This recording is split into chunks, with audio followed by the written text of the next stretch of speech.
What's up, everybody? This is your girl, Onney, the CEO, and I'm back with another week, another heavily inspirational Conversations with a Queen. This is our last episode of the season, and I could not end this season without having this queen on the couch with me. So I need you guys to buckle up your seatbelts because you're now plugged in, tuned in, tapped in to Oustide the Box.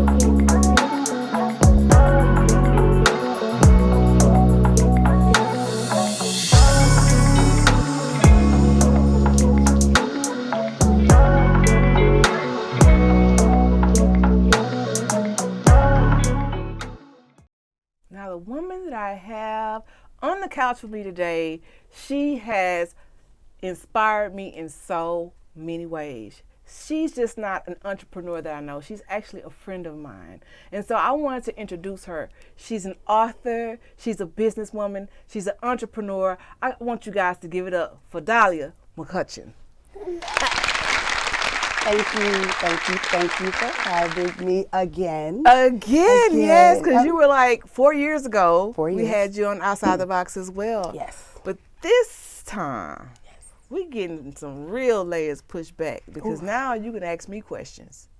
The same questions I asked you. Now don't put me in the corner now. Okay. I don't know what that opens me up to, but this is a transparent show, and I'm hoping to inspire other people when they see this show as well. So I want them to see your testimony as well as mine, and hopefully we can inspire somebody else out there to break those chains and go from survivor to thriver, and hopefully become a survivor, not a victim. So before we get into this segment, I know that this particular show is not about titles and all that jazz. I still want them to know who you are, what you do, and everything you're affiliated with. So can you tell us about you a little bit? Absolutely. First, I am a mother. I'm a mother first. I'm an author. I am an entrepreneur. I own a company called T&D Logistics, which caters to the government. I do business with the government, so I buy and sell to the military.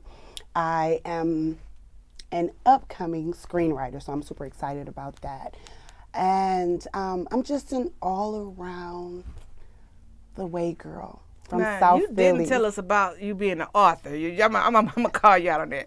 So you are actually the writer of The Shift. I am. As well as I Testify. Yes. Now, The Shift is where I started my shift, and that's what put me on to you in the first place. So can you tell us a little bit about that? The Shift, I think we're all in a transitional shift right now with this era, this space, where we are today. We're a vehicle. Life is like a vehicle. And when you're in that car, God is the mechanic. God is your go-to person when you need to shift gears. There are different layers of the shift: park, neutral, reverse, drive. And when you break it down into those particular segments and how we drive, when we're in park, it's that we talked about this, it is the beginning and the end of that journey. Reverse is where, of course we back up and, a lot of people stay in reverse, not realizing that there are stop signs, collisions, and there are wrecks. The purpose of being in reverse is to do what?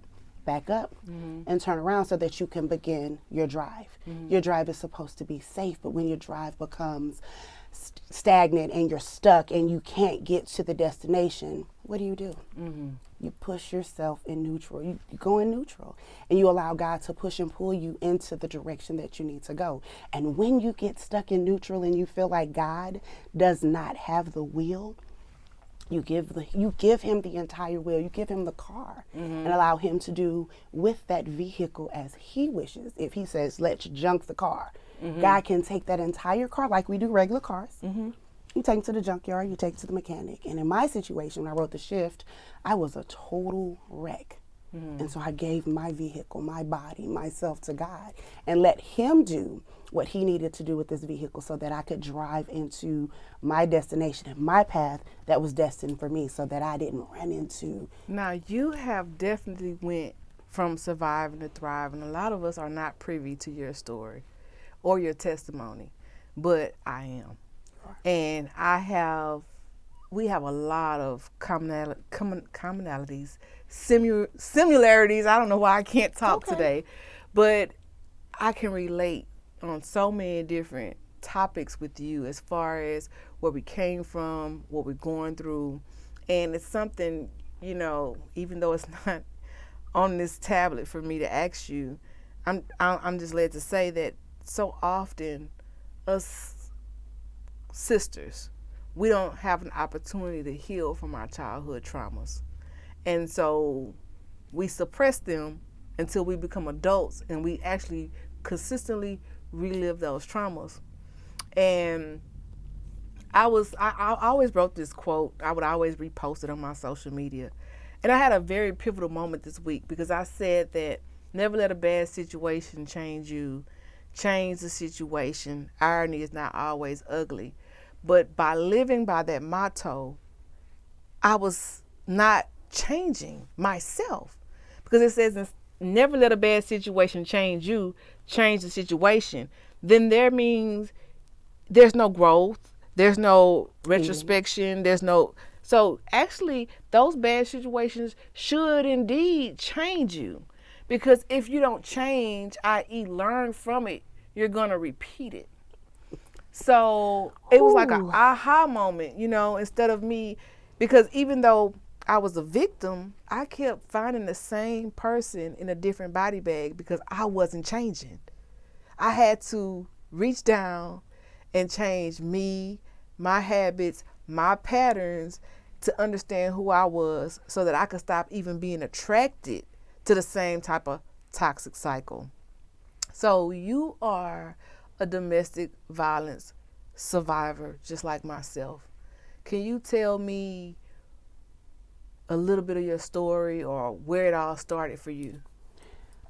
Like many of us, it starts with our childhood. But before I go into that, I want to tap in to what you just said before I forget. When you are going to these different bodies with the same result, my situation was different because I went back to the same body bag, to the same person. And this was just recent. And I realized that I, in fact, had not healed. And to go back to someone who I knew was an abuser, and let's be clear, there are layers of abuse. There is domestic violence across the board, but there is financial abuse, there is emotional abuse, spiritual abuse, and mental. And for me, I went back to someone that I knew that God disapproved of. I went back into that relationship thinking that it was going to be different, but then there was that shift. And that shift and that intuition said something's not right. And so I asked the question, why are you here? And of course, we as women, we want to hear, I'm sorry, I've changed, I'm still in love with you. And for me, going back was something that I feel like I needed. Because you didn't learn a lesson. I didn't learn a lesson. But the lesson that I got out of that was when God says no, it's no. God means no. He doesn't mean maybe. He doesn't mean I'm going to spin the block and I'm going to come around and I'm going to change the direction. The block. But that was the worst thing I ever did. But for me, spinning the block, it wasn't the worst thing that I ever did because it taught me that I deserved so much more. Better. That I wasn't asking for too much. I was asking the wrong person. I planned a wedding. My wedding date was 2/25/25. And what broke me was when my daughter said, I want you to find someone that loves you.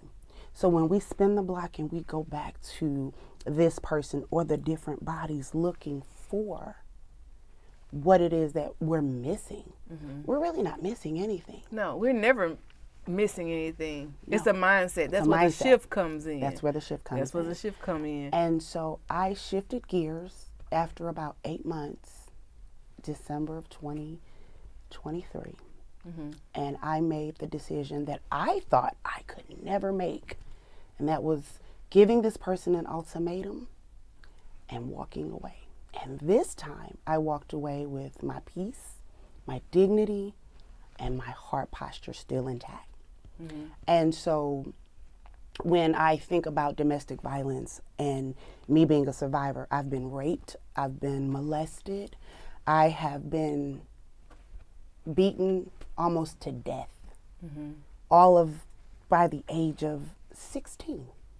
I reached out to my abuser. He never responded on Facebook, but I reached out to him. I reached out to the man that molested me at 6 years old. And I said what I needed to say. I got it off my chest, and I left it on that platform. And when we talk about what it is that I went through, I started going through it when I was 6. How do you have a story at 6? How do you have a story at 16? How do you have a story at 'Cause I got pregnant at 15. Shout out to my son. He's 28 now. And mama proved him wrong, even though they said that I wasn't going to be nothing if I kept my baby. Now look at me now. And look at you now. You know what I'm saying? I love my kids saved my life though, Now what I wanted to get back on what you were saying, I believe that a lot of women go back because of the familiar spirit. A lot of times if we come from a background of chaos, that becomes familiar to us. And something about that familiarity breeds comfort because we're familiar with it. Even though it's not healthy, that's what we know the most, and so that's what we're most comfortable with. That's why when we get something that's actually good for us and healthy for us, we grow bored because it's not chaotic, it's smooth, it's boring. But love is actually peaceful. And I realized early on that when a woman, sisters, queens, when you have to come to the point where you give a man an ultimatum, God is already telling you, this man, you have to put it in his face. He don't want you in that way. And a lot of times people are attracted to us because of our power. We're beautiful, we're strong, we're empathetic. You know what I'm saying? We go above and beyond. We love wholeheartedly. And just like we have a light and we attract positive, we also attract negative. Ooh. And sometimes it's not what you attract, it's what you entertain. And when you don't love yourself like you should, you entertain it. But hey, I'm not coming for you, sisters, because what I want to say also is that they'll wear a mask, showing up as a person we want them to be, especially if they've stalked our social media, if they know anything about us, if we grew up together, if they know our past wounds, who we've had in the past. They know all this. So they can show up as, hey, man, your knight in shining armor. The whole love bomb, future fake, we're going to rule the world together. We're going to run off and see the sunset and all that. And then they build an emotional attachment to, with you. And soul ties. And soul ties and a trauma bond. But here's one thing is that I realize is that they don't always come back because they don't want you. They come back because they want something from you. And I realized that luckily before I had gotten to a point where I went back to that old Philly girl that ready to kick your door down, bash out your windows.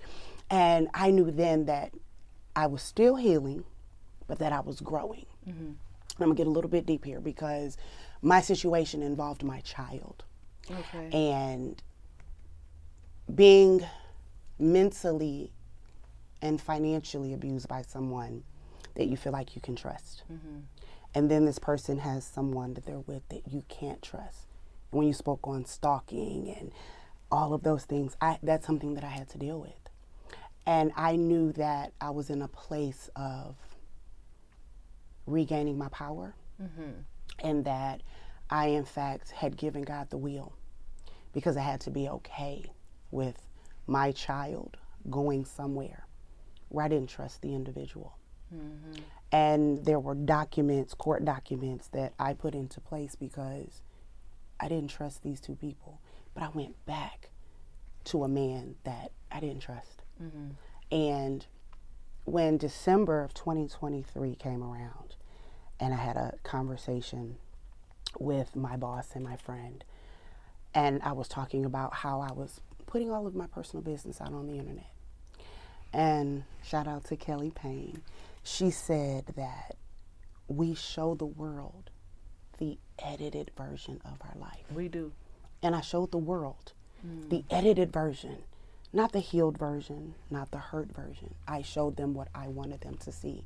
When in actuality, I was still dealing with a man who had a woman at the house. And I was saying, when is she leaving? And I'm looking at the fact that I've gone through all of this trauma, all of this hurt, all of these traumatic events in my life. And I had to look myself in the face, in the mirror, and say, but when do you change? When do you take your power back? When do you take back being beaten, abused, financially abused? Right? How do you take that back? When you say financial abuse, what do you mean? Because a lot of people don't really understand that part of it. Now, financial abuse, I've been in a relationship in my past. Thank God I've been delivered from that relationship. Yes, Lord. He was literally going through everything I had made, saved up, etc.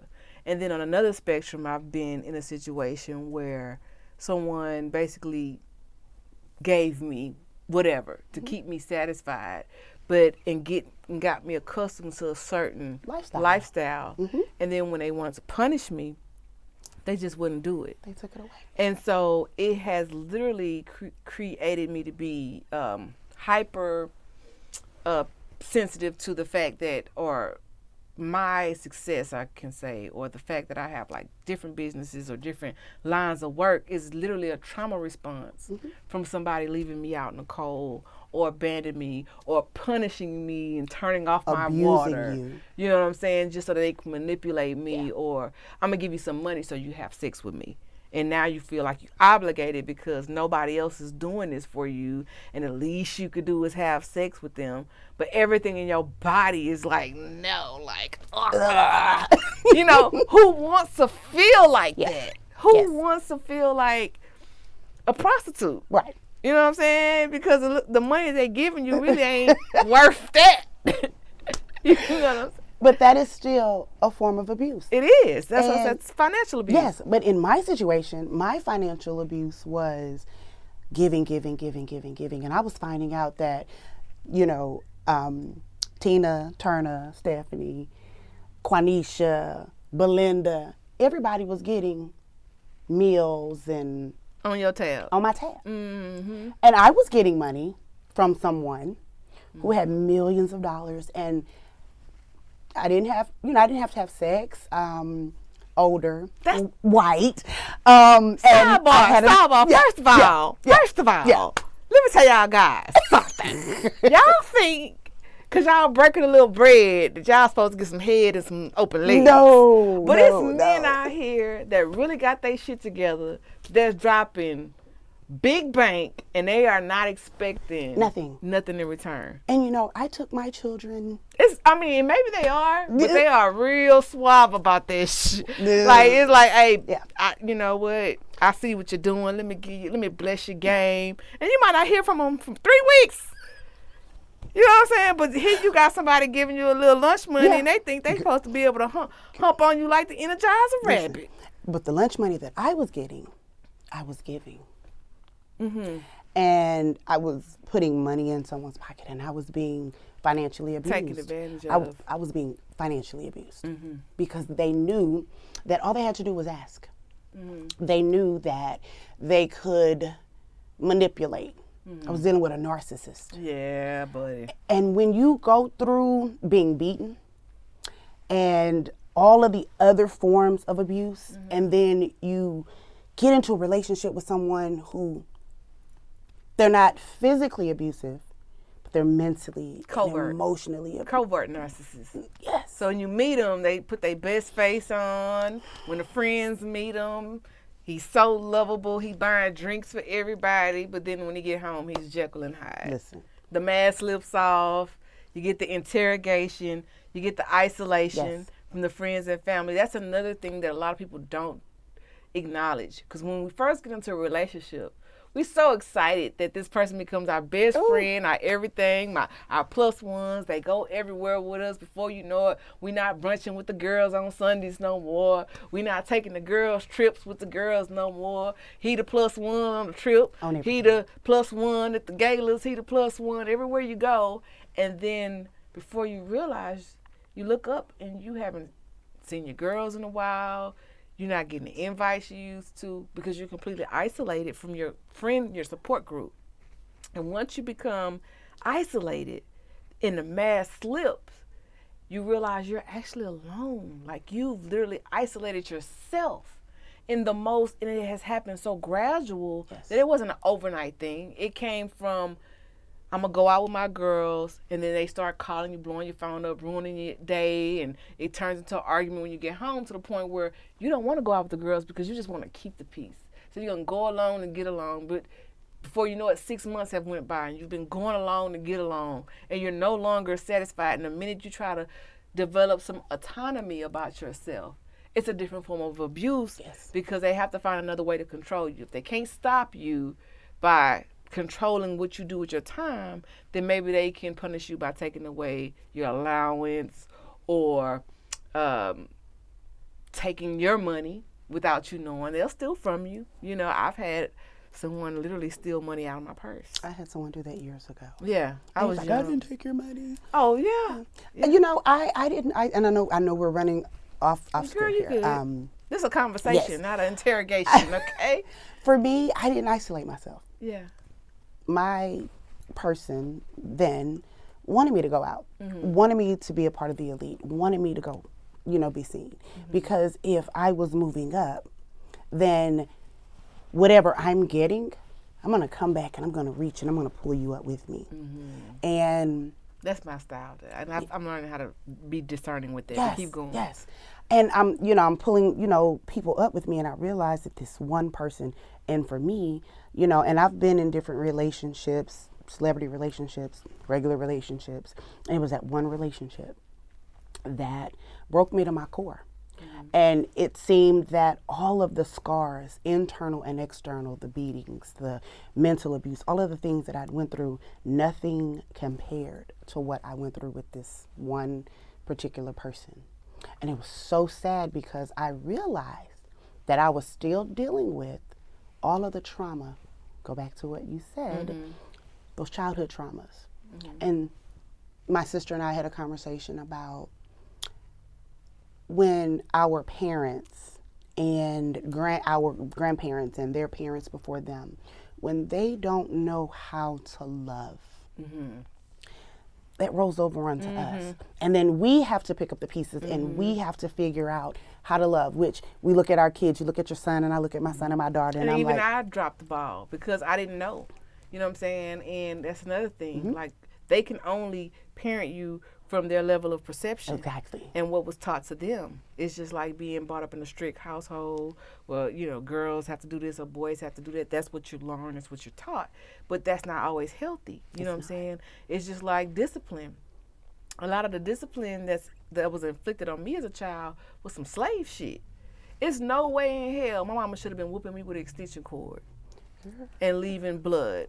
It's no way in hell that my grandmother should have been going get switches off the tree and braiding them up and whooping me with it as a young girl. It's no way, but those were learned traditions. Those were abusive traditions. In their mind, they were doing the best thing that they knew. It didn't mean that they didn't love me, but they were taught how to love all wrong because, look, our oppressors is who taught them how to love. You understand what I'm saying? And we were taught that children ought to be seen and not heard. But the truth of the matter is, if you take time to listen to a child, you might learn something. Because they're going to give you the most unfiltered, unadulterated truth A child will walk up to you and be like, you know you is ugly. Because they don't know no better. They just going to walk up to you and be like, you is ugly. But, I mean, if a child tell you ugly, you kind of ugly. You kind of ugly. You kind of ugly. Yeah. You got to go do something with that. Or if a child walk up to you and be like, you know you stink. You stink. You stink. You know what I'm saying? You don't stink, you stink. If they say you fat, you fat. Because kids don't know. They don't have that filter. That filter is a learned behavior. Yeah. And to go back to that filter, the behavior that we learn is how we filter our life. So if trauma and abuse was allowed when our foundational years were present, then when we get adults, we don't know how to filter that shit out. No. It come right back to us in a different form. And because it's familiar, we're attracted to it and we don't even know why. You ever been with someone that you're not attracted to, but you with them and it's toxic, but you don't know how to get rid of them? It's like that Krishan and Blueface type situation. Kind of like. I was in several relations. That's a soul tie. Yeah. That's an enmeshment. That is any type of relationship where you panic at the thought of not knowing how they feel about you. That's not love. Yeah. That's limerence. Oof. And limerence is it kind of keeps you in that fight or flight mode where you don't have a stable ground. But when you are in love with someone and you know that you are in a healthy relationship, you don't panic when they leave the room. You don't panic when you walk in the room with them and they command the whole room. You don't panic because you know they coming home with you. You're like, making me smile right now. That's me right there. You know what I'm saying? And you know what? It's so crazy because I currently have that. Yeah. And I wasn't really gonna, go into that, and because I've been super private about this, but I've been glowing and to go through, and we talk about abuse, the abuse that he and I've been through, and I see a therapist, and so at one point, my therapist said, "You guys are trauma bonding." And then when we finally started unpeeling all of those layers of what he had gone through and what I had gone through, this man drives a whole hour away just to come rub my feet. Mm-hmm. And I realized that I wasn't asking for too much. I was asking the wrong people. Well, I will tell you this on trauma bonding. Be very careful with that. And I'm just telling you from experience because I've been there, done it a couple times. When we meet someone and they check all of our boxes, sometimes they will share traumatic instances just to get us to open up. And you can trauma bond for months and months and months. And then after time progress, those traumas that you share in your vulnerability becomes a part of the argument. Yeah. You know what I'm saying? So you be very careful with that because I've learned in my relationships. My next relationship, if I ever have one, it's coming. I mean, I'm in one right now. Okay. So we'll see where this goes. Yeah. But if this does not work, you know what I'm saying? I'm just being realistic because we're having an open conversation. Yeah. And I'm not saying that I'm hoping for it to fail because so far so good. But if it does not work, my next relationship, I've swore to myself, if you ever asked me about any of my exes, they were all great. Nobody was toxic. I ain't been through shit, and I'm a daddy's girl. You don't need to know nothing about my traumas. Yeah. I want you to get to know me first. Because if you trauma bond too soon, then you feel like you overly invest. Right. You know what I'm saying? Before you know it, a year go by, 2 years go by, and you realize you don't have anything in common with this person. Because I have been in a situation before where I thought I was in love with a person, but who I fell in love with was myself. Because they showed up as the version that I wanted them to be. And so they were literally mirroring me.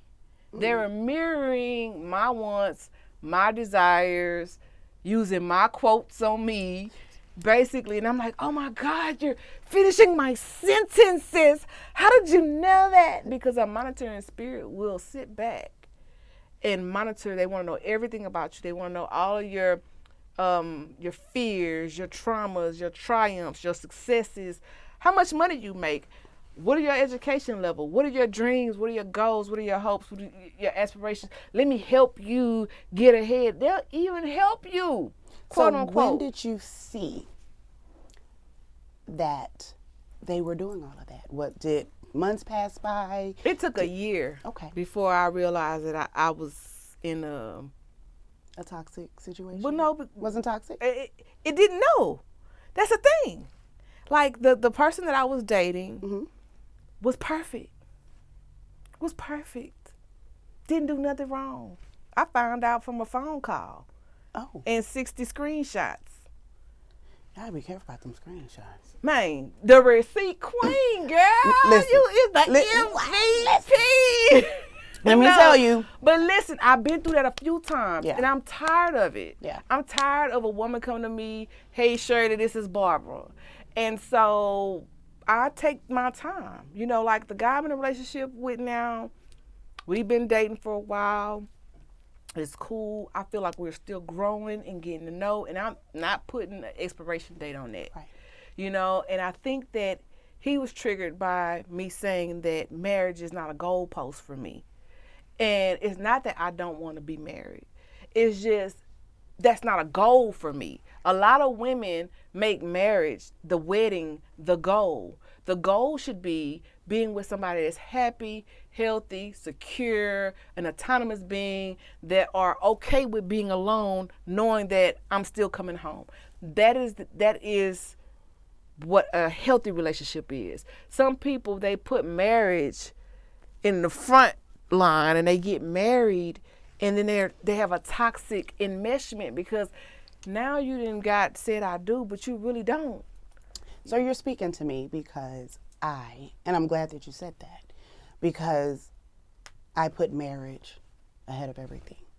And when you've been with someone so long, in my current relationship, I've talked about marriage because, again, my wedding date was 2/25/25, so it's been like I've been pushing that. Girl, and mine was 11/11/2022, and look at me now. Do you see a ring on this finger? Well, I put one on mine, so okay. I said, if I do get married, I gained weight, so mine don't fit no more. But anyway, but I was, and I'm glad that you said that because that struck to the core, in a good way, because I needed to hear that, and before I got into the situation that I'm in, the relationship that I'm in, I took some time out for a couple of months to be by myself. And it's so crazy because I had a dream about this individual.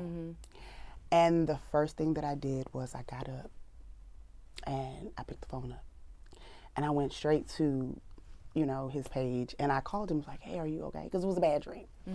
And that literally turned into us communicating, us talking, and me being okay with healing, because I realized that I wasn't healing and that I was still seeking and searching and looking for that validation.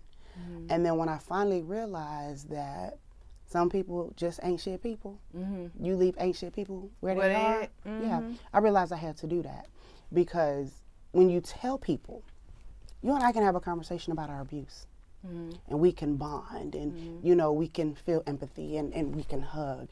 But there are those people who gravitate to us because they know that at times we can be weak and vulnerable. But when we're no longer weak and vulnerable is where they lose their power. And that's when they lose their interest. That's when they lose their interest. And it's so crazy because I looked back on all of the years of abuse and looked at the fact that I went back to someone who did not understand that I'm one of God's favorites.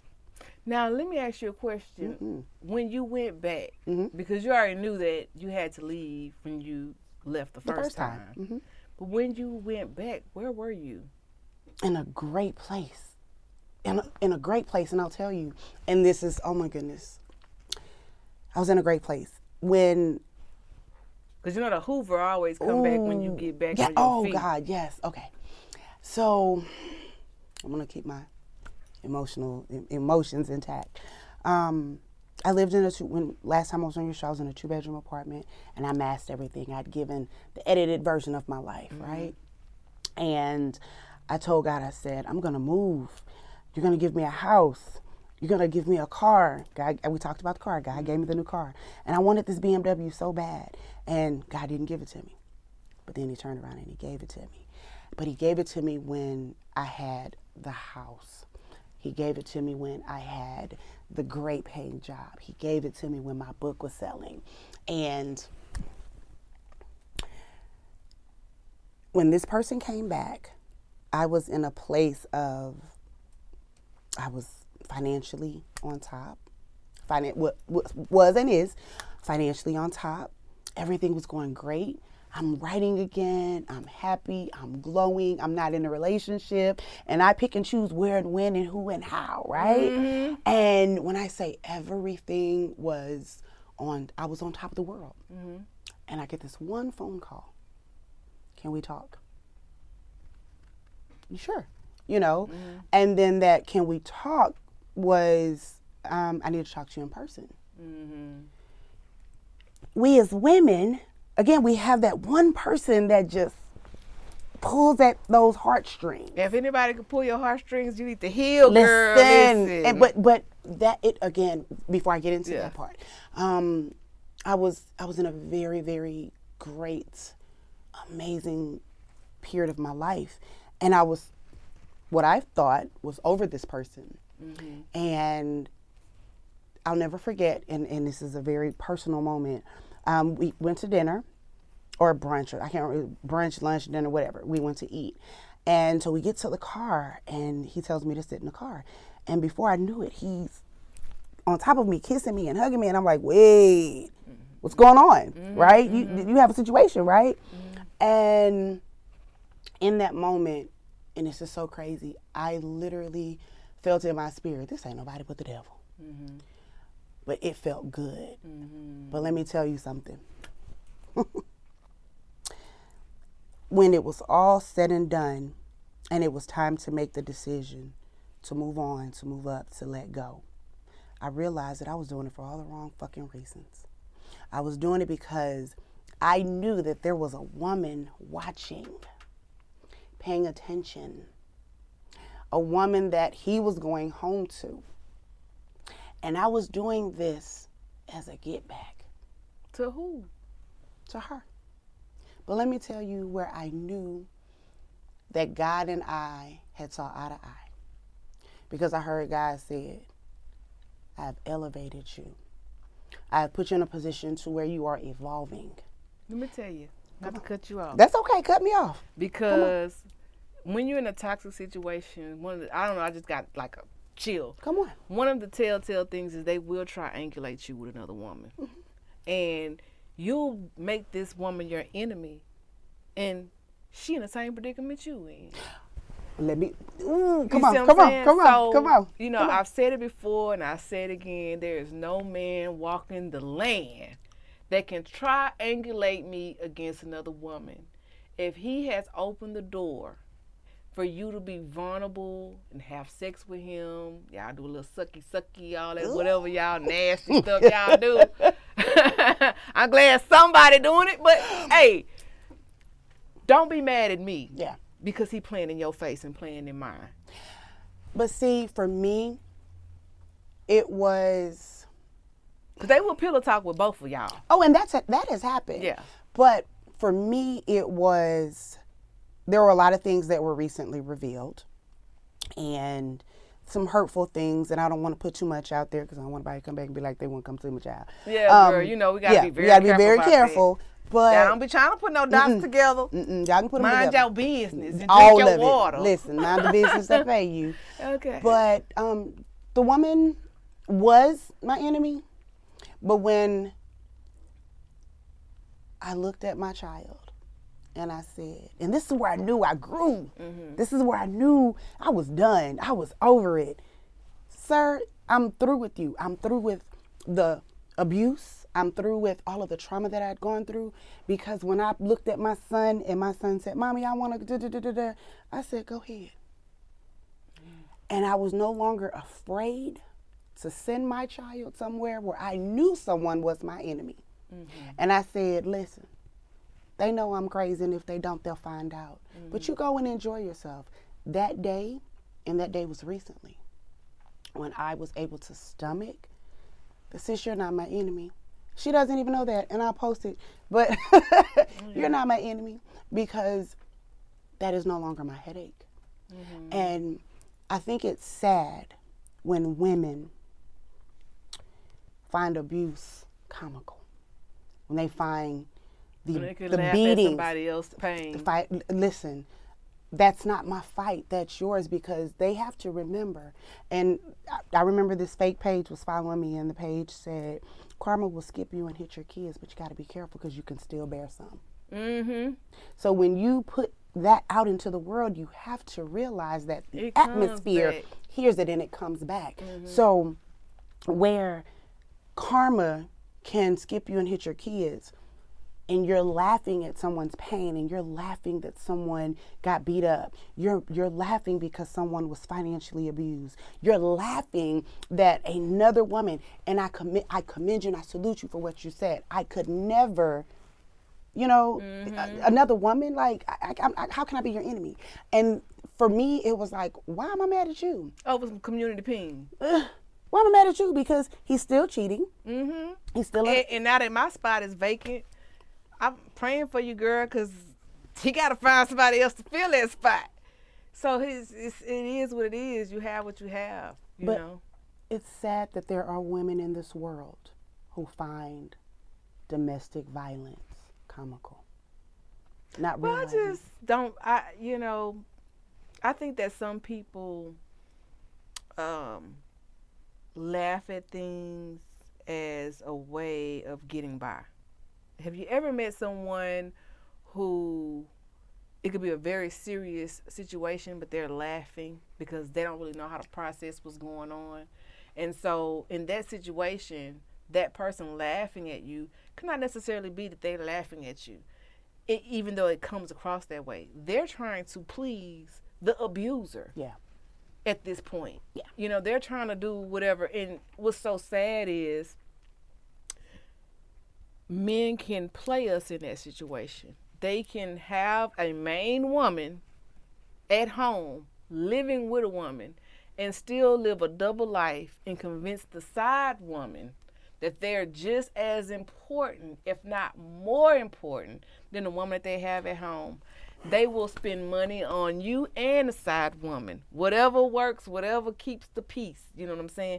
And this woman that's on the side is like, well, he paying my bills and he taking care of me and we having sex regularly because he say that she's not giving him none. And so you thinking that this person is actually being faithful to you. How could you even think that somebody's being faithful to you and they going home to somebody else? They're sleeping with both of y'all. They're triangulating both of y'all. They're making y'all not like each other so that you guys don't have the conversation. Because what would happen if women came together and had that conversation and decided that neither one of them wanted this narcissistic person? That narcissistic individual would literally implode because they wouldn't have a source of supply to triangulate, to use reactive abuse. Because another thing that they do to gaslight you is to come and make it seem like you're the problem. You're impatient, you're doing things that's slowing down the process of progress, or wait till they get on their feet, or if they could just do this one little thing, then it'll be okay. Did you tap into my phone? Girl, no, I done been through this. I'm telling you from experience. Did you tap into my phone? And so one thing that I am really big on is I don't want somebody else's somebody. Yes. Nor do I want to be somebody else's somebody. And if I, when I've ever met someone in my past, if they were married, I don't care what jazz they spit out. We separated. We finna get a divorce. We don't, even if they say they don't live together, I don't care if you married, friend zone, straight to the friend zone, because they might be cool people. I can't do a married man. I can't do a separated man. I can't do a man that's laying up in somebody's face. I can't even do a baby daddy if his kid's too small, because he's still knocking down baby mama. And see. So it's a lot of different variables that you have to learn. Yeah. And my kids are grown now, but I was once in a blended marriage where my husband, who I didn't have kids with, had kids outside of that relationship. And so I had to kind of acquiesce to the fact that there were women involved and they did have small kids. But now I'm a grandmama now, so now I'm my mature age. I know that that's something that I just don't want to deal with. You know what I'm saying? I don't want to deal with the 2:00 in the morning call saying, hey, the baby got a fever and I need to take him to the ER, only to discover that the baby didn't have a fever. They didn't go to the ER. They was at the they was at the Moti. Yeah. You know what I'm saying? I can't do the blended family. I've actually been to help. I literally would keep the kids and for him to go out, only to discover that I was the babysitter, so they can go out, girl. But see, you know what? But here's the thing. I done got played in my face real time. I've been played in my face, but here's the thing. Bad. With the situation now, I could never be in a blended family. We can't come back from things that have been done. Mm-hmm. We can't come back from the cheating, the lying, you cheating on her. We can't come back from that. When I say blended family, I mean kids that they had before you. No, I get you. I get you. But even now, in my still healing phase, we can't be a blended family. And the reason we can't is because this woman has to do what we're doing. You have to sit across from me. You have to talk to me because I have receipts. I have camera footage. I have everything that you've done behind closed doors that this man don't know about. The only way we'll be able to be a blended family is if she sit across from me and we have a conversation. And until that day happens, we can't be a blended family. And I think that's something that you should work on. I'm working on that. Just because, let me tell you something. And I've said this on previous shows. My youngest son, my two oldest kids have the same dad, and my youngest son has a different dad. And we have a blended family. And even though I'm not with my youngest son dad, haven't been since, 2006? But our son is 20 years old, and he's married. I love his wife. Shout out to Janelle. I love his wife. But the thing about it is, because we get along, she's the bonus mom. You know what I'm saying? She's bridging the gap when I'm not around. Now, what if I didn't like her? She's still going to bridge that gap. Thank God she was pleasant. But we, literally, I would get to the game sometimes, and she would be in the bleachers before I was even there. You know, our son graduated top 11% of his class, Madam Cum Laude. He felt like he was so fortunate because he loved me. He loved his bonus mom.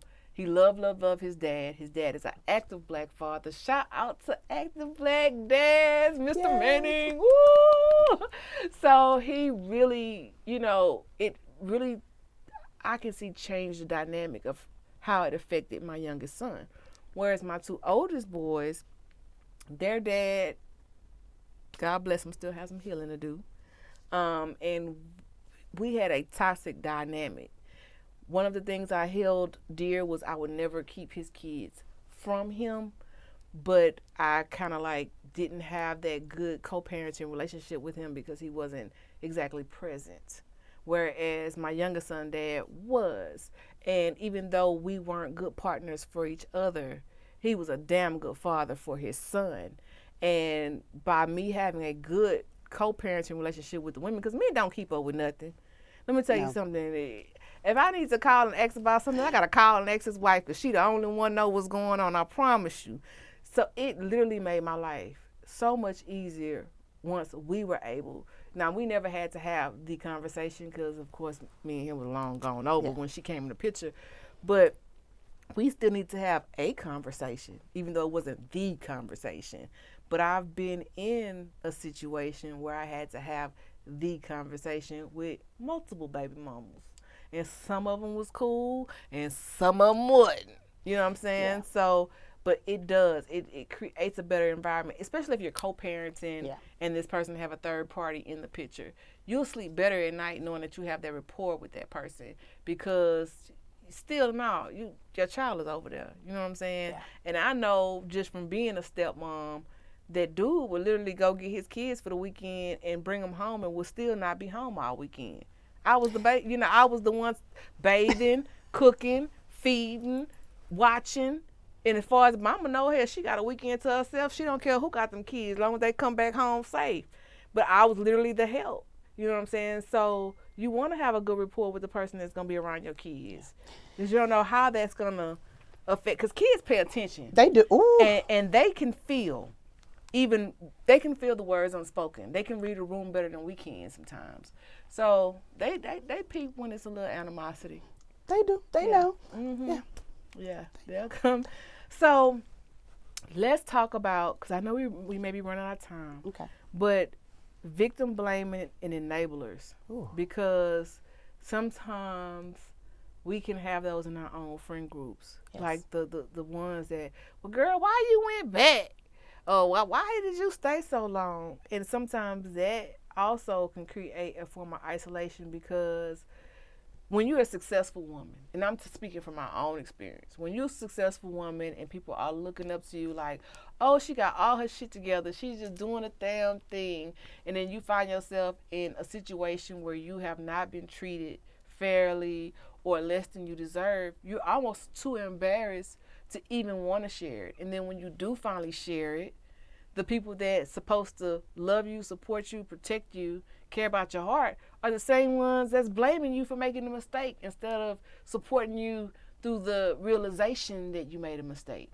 So how do you handle that, or what do you have to say about those type of people? For me, I lost people. I did get the, why did you go back? I was in a relationship years and years and years ago where I had a boyfriend who pulled a gun on me and pulled the trigger. And we talked about this on your last show. He pulled the trigger. It's in my book. And the gun jammed. And the crazy part about it was that I went back several times. May he rest in peace. He was, murdered about 2 years ago. And everybody would ask, why you keep going back? What's wrong with y'all? And it was that Krishan and Blueface situation, except it was so toxic to the point where one of us were either going to kill each other or... And why did you go back? Because I know that's like everybody want to know. Familiar? Self-esteem. I lacked self-esteem. I felt like I couldn't do better. I felt the dick. Let's he had that devil dick. He had that, but there are a lot of reasons that I went back, and the one that just sits at the forefront is that I lack self-esteem, and I really didn't know what love looked like. I felt like love was abuse. I'd gotten beat so much that this is normal. That's the right. thing. It's some women out there that I've had the opportunity to talk to that if their man at home is not raising hell over them, they don't feel like they are loved. And I was one of those people, like, if he ain't jealous, he don't love me. But only to discover that jealousy is not love. No. And there are women getting killed behind you want somebody that's going to love you with an open fist. Like, I love you no matter whether you go here, whether you stay. I'm still going to love you even if I'm not your choice. That's love. Let me tell you. Let me cut you off. I literally just had this conversation with the person that I'm with, and he said that exact same thing. When you can peel back all of those layers, and I love you for you. Not what you have, not for what I do or don't have, not for what you do or don't have, but I love you through it all. And I'm looking at this person going, for real? You love me like that? But going back to the enablers and, victimizing, people walked away from me and people laughed. And they talked about it, not realizing that I'm in a relationship where this man is going to kill me. Or I'm in a situation where you guys find this funny, and it's not funny. He tried to kill me. But they walked away, and they left. And I was there to fend for myself. And when I finally walked away from that, I did get the apology. Like I said, may he rest in peace. I did get the apology about a month before he was murdered, and I think that he needed that. I think that him and God had that conversation where I got the apology and I got the sincere I'm sorry.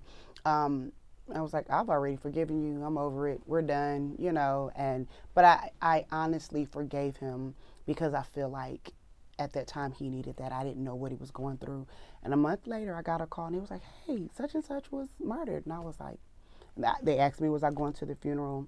And I had a conversation with me and God, and I felt like I gave him what he needed before this, tragic situation happened with him. I feel like he got what he needed. I feel like I got what I needed because I need that apology? Yes. He beat me. He tried to murder me. He put me in a tub and literally tried to drown me to death. He strangled me. There were so many things that he had done to me. And I still went back and I still went back. And it was so familiar. And it was like, okay, we're still together.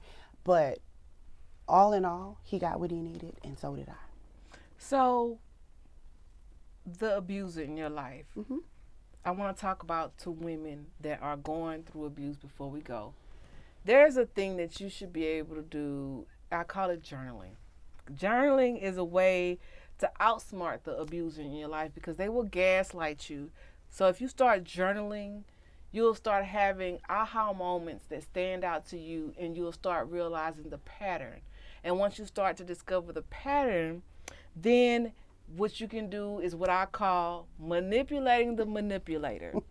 And it's not out of malice, but it's out of self-preservation and protection.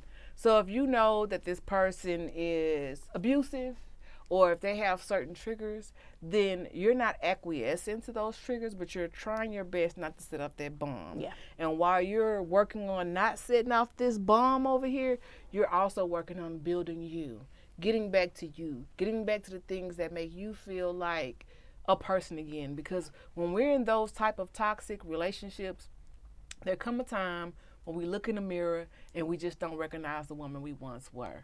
And so if you're in an abusive relationship or if you're in a toxic situation, they are resources out there to help you. BetterHelp is out there. You can find a counselor, get a therapist. It's very important to have a therapist. Yes. It's very important to have a non-biased sounding board. Get out of your bedroom. Get off of the phone with the girls, because all they gonna do is hang up and call old girl. Girl, let me tell you what's going on with such and such. Don't do that. Yeah. Get you someone with a confidentiality disclosure that can be a good sounding board, a healthy sounding board, a non-biased sounding board. Because what ends up happening when we vent, even the Bible says venting is for fools. When we vent too much to our friends, we also enforce the isolation from the shame. And so often, women tend to suffer in silence in the name of shame, because we don't want, we can't even come to the table and say, hey, I'm going through this, I'm experiencing this, and I'm embarrassed by it because of what will come, because we'll end up a meme or, or a whole group chat. We'll be in a group chat. Girl, you heard about such and such. So what we do is we keep our L's close to our chest. We take our L's in private in those relationships. And I literally have PTSD from taking L's in public. So I'm very, I'm not hiding the fact that I'm in a relationship, but the details that go on within my relationship are very private. Yes. It's not for entertainment purposes. Yeah. You know what I'm saying? That way we both have an opportunity to grow and get to know and establish and affirm and confirm. So often people are so anxious to scream out to the rooftops that they're in a relationship and the details of who they're with and all of this, that they haven't even gotten the opportunity to find out if they really like this person. Now you done went and told the whole world this who you with, and 6 months from now, all they pictures deleted off your page. Yeah. I'm gonna need you to figure it out before you introduce me to them. Give me a year first. You know what I'm saying? Simmer on that for a little while. Yes. You know what I'm saying? These 90-day fiancés are killing me. Oh. Because y'all don't even know each other. Y'all trauma bonded. He came in, love bombed you, future fake you. Now you got a wedding date. He finna come in and go through your bank account. Slow down, sis. Yes. It's okay. Yes. So I have to shout out Kelly Payne and Coach T. Coach T has been my lifeline. She has been on the phone with me for countless days, countless years, countless hours, just sitting on the phone listening to me just go, go, go, go. And I know we got to go in a few minutes. But both of them have been huge inspirations in my life. Kelly teaching me and just showing me and mentoring me how to keep things private, how to be a better me. Coach T keeps me from going into rage. Therapy, listen, therapy is needed. If you need therapy, go to therapy. Don't be ashamed. Don't be ashamed of the abuse. Don't be ashamed of what you've gone through, because there is someone who needs to hear your story. There is someone going through the same thing that needs a mentor, a coach, a therapist. Seek that help. Find those friends that you don't have to vent to, but that you can talk to, that you can be real with, that you can call and say, I need help because I'm about to break. Find those people that are going to pull you in and love on you, but also tell you, you fucking up. You messing up. You gotta come on back in. You're losing yourself. The resources are, like you said, the resources are there. Seek those resources. But don't suffer in silence. Don't suffer in silence.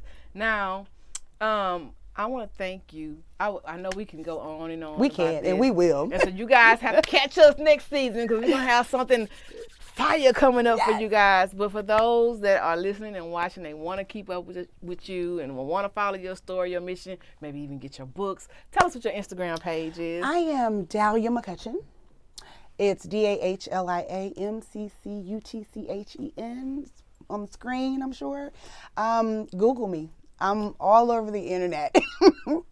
And you'll catch some other stuff on there as well. But I'm all over Facebook. I'm on LinkedIn. My job information is on there. But my personal pages are Dahlia McCutchen.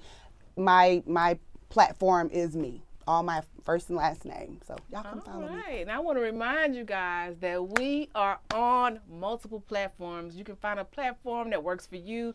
So if you're listening to us and you want to see us, you can join us over on the visual platforms. We're on Third Coast TV, iHeartRadio, Stitcher, Spreaker, Spotify, iTunes. We are everywhere. Find a platform that works for you and join the movement. And if you really like it and you want to come and join the Outside the Box family, be sure that you come on over to our YouTube page, Outside the Box with Onney. Make sure you hit the subscribe button. Click the bell notification so you can be notified when we drop a new fire segment, and join the conversation. Leave us a comment. Tell us what you think about the show. And if you want to come and sit on the couch with me and let me get all in your business, Outside the Box with Onney is casting. Be sure to submit your EPK and your press kit to otb.liveshow@gmail.com, and one of our casting directors will reach back out to you and find out how you could be a perfect fit for Outside the Box with Onney. And if you yourself are a content creator and you want to create your own podcast,